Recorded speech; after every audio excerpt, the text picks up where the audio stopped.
সামনে তুমি এসছো, তুমি দাদা এখান থেকে পালিয়ে যাও, নাহলে আর তোমাকে বাঁচতে দেবে না। কেউ কোথাও যেতে পারবে না, এখানে সবাই আমার ইশারায় চলে। দেখবি আমার ক্ষমতা মানবি? হে বাপি, তুই কি করতে যাচ্ছিস রে?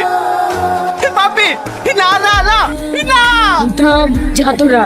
দেখলি আমার ক্ষমতা? কিসের ক্ষমতা তোর? তুই তো নিজের মুখে কথা বলতেই পারিস না, অন্যের মুখে কথা বলিস। জানিস তুই এই ক্ষমতা করার জন্য আমি কত কিছু করতে হয়েছে। তোর এত ক্ষমতা তো আমার বন্ধুদের মতন আমাকে বস করিস নি কেন? তুই আমার রত্ন, তোকে বস করতে গিয়েছিলাম কিন্তু পারিনি। কেন জানিস?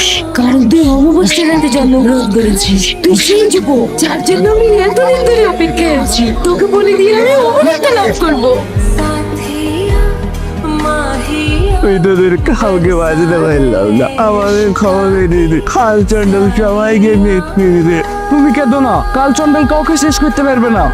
কি ব্যাপার, তুমি তো কাল চন্ডালে বসেছিলে।